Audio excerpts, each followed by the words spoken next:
Hello అండి, welcome to my channel food it kitchen. ఈరోజు మరో న్యూ రెసిపీతో మేము ముందున్నానండి. అదేంటంటే సాఫ్ట్ అండ్ టేస్టీ రవ్వ కేక్ చేయబోతున్నాను.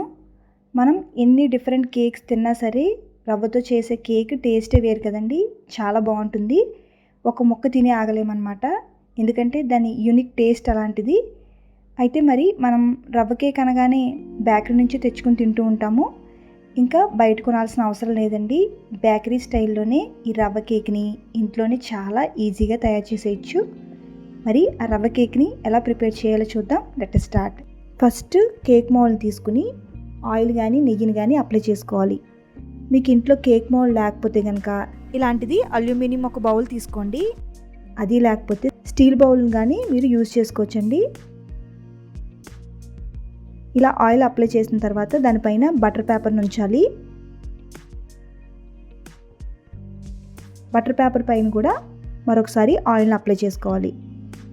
బటర్ పేపర్ మీకు అందుబాటులో లేనట్లయితే కనుక పిండిని అప్లై చేయండి. మైదా కానీ గోధుమ పిండి కానీ అప్లై చేసుకోవాలి.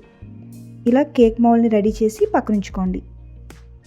నెక్స్ట్ ఒక మిక్సర్ జార్ తీసుకుని అందులో 1/4 మంచి క్వాలిటీ ఉప్మా రవ్వ తీసుకోవాలండి. మీరు ఏ కప్పుతో రవ్వను తీసుకున్నారో అదే కప్పు మెజర్మెంట్స్తోనే అన్నీ తీసుకోవాలి. అప్పుడే కేక్ బాగా వస్తుంది. ఇప్పుడు ఒక్కసారి గ్రైండ్ చేయండి. మరీ పౌడర్లా కాకుండా కొంచెం కోర్స్ పౌడర్ లాగా గ్రైండ్ చేసుకుంటే సరిపోతుందండి. అంటే డైరెక్ట్గా ఉప్మా రవ్వని కేక్కి యూజ్ చేసి కన్నా కొంచెం బరగ్గా గ్రైండ్ చేసుకుని మనం తీసుకుంటే కనుక కేక్ అనేది సాఫ్ట్గా మాయిస్ట్గా వస్తుందన్నమాట. ఇలా గ్రైండ్ చేసుకున్న రవ్వని మిక్సింగ్ బౌల్లోకి తీసుకోవాలి. నెక్స్ట్ అదే మిక్సర్ జార్లో 1/4 కప్పు పంచదార,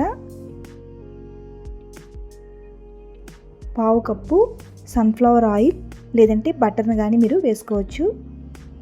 1/4 కప్పు ఫ్రెష్ పెరుగుని వేసుకోవాలి.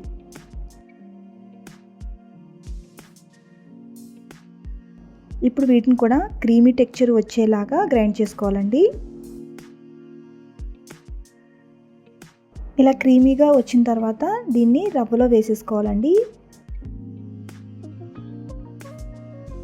బాగా మిక్స్ చేసుకోవాలి. తర్వాత ఇందులోనే 1/4 కప్పు నుండి 1/2 కప్పు దాకా కాచి చల్లార్చిన పాలని వేసుకోవాలి. ఫస్ట్ కొంచెం యాడ్ చేసుకుని మిక్స్ చేసుకోవాలండి. మిగతా పాలని పక్కన ఉంచుకోవాలి. బాగా మిక్స్ చేసుకున్న తర్వాత మూత పెట్టేసి 30 నిమిషాల పాటు నాననివ్వండి. 30 నిమిషాల తర్వాత మూత తీసి చూస్తే మనకి రవ్వ అనేది బాగా నాని ఉంటుందండి. బాగా పీల్చుకుని ఉంది కదా. ఇప్పుడు మిగతా పాలను కూడా యాడ్ చేసుకుంటూ కలుపుకోవాలన్నమాట. కన్సిస్టెన్సీ థిక్గా ఉంటే కనుక దానికి తగ్గట్టుగానే మనం పాలని యాడ్ చేసుకుంటూ మరీ పలచగా కాకుండా థిక్గా కాకుండా వచ్చేటట్లుగా కలుపుకోవాలి. ఇప్పుడు ఇందులో 1 టీ స్పూన్ వెనిలా ఎసెన్స్ని యాడ్ చేసుకోండి.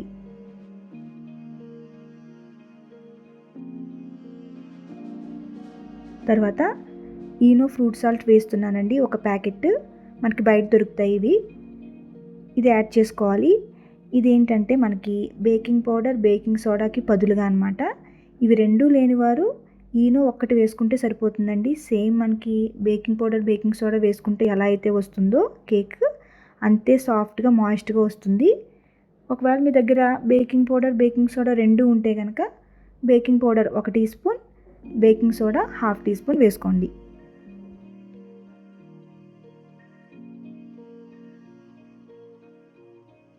ఈనోని యాడ్ చేసాం కదండి. ఇప్పుడు దీన్ని యాక్టివేట్ చేయడానికి కొన్ని పాలు వేసుకుని మరొకసారి బాగా మిక్స్ చేసుకోవాలి.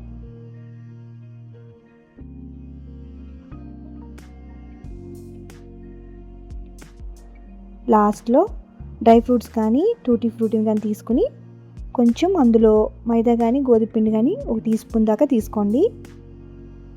బాగా మిక్స్ చేసుకుని సగం వరకు బ్యాటర్లో వేసుకుని మిగతా సగం కేక్ పైన వేసుకోవడానికి పక్కన ఉంచుకోండి. మనకి కేక్ బ్యాటర్ రెడీ అండి. ఇప్పుడు దీన్ని కేక్ మౌల్డ్లోకి వేసేసి ఎయిర్ గ్యాప్స్ అనేవి రాకుండా 1-2 సార్లు ట్యాప్ చేసుకోవాలి. తర్వాత ఆల్రెడీ 10 నిమిషాల ముందే ప్రీహీట్ చేసుకున్న బౌల్లోకి ఈ కేక్ మౌల్డ్ని ఉంచాలి.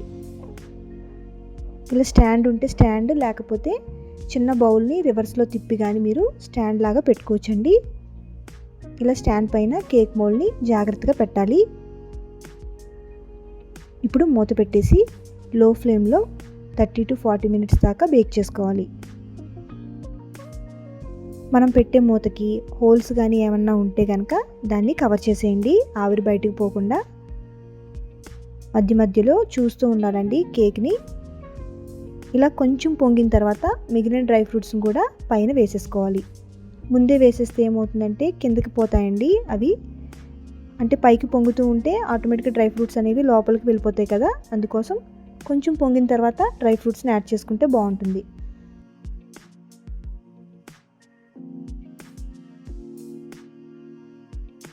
కేక్ కంప్లీట్గా బేక్ అయ్యాక మనం ఒకసారి నైఫ్తో కానీ లేదంటే టూత్ పిక్తో కానీ నీడిల్తో కానీ చెక్ చేసి చూస్తే కనుక మనకి క్లీన్గా రావాలండి. చూసారా, ఇక్కడ వీడియోలో చూపించిన విధంగా క్లీన్గా వస్తే కనుక కేక్ అనేది కంప్లీట్గా బేక్ అయిపోయినట్టే. ఇప్పుడు స్టవ్ ఆఫ్ చేసేసి కేక్ మౌల్డ్ని బయటికి తీసేసి చల్లారనివ్వండి. కేక్ కంప్లీట్గా చల్లారిన తర్వాతే దాన్ని డీమోల్డ్ చేయాలి. మీరు వేడి మీద తీసేస్తే ఏమవుతుందంటే ముక్కలుగా విరిగిపోతుందన్నమాట. అందుకోసం కంప్లీట్గా చల్లారిన తర్వాతే దాన్ని డీమోల్డ్ చేసి పీసెస్ లాగా కట్ చేసి సర్వ్ చేసుకోవాలి.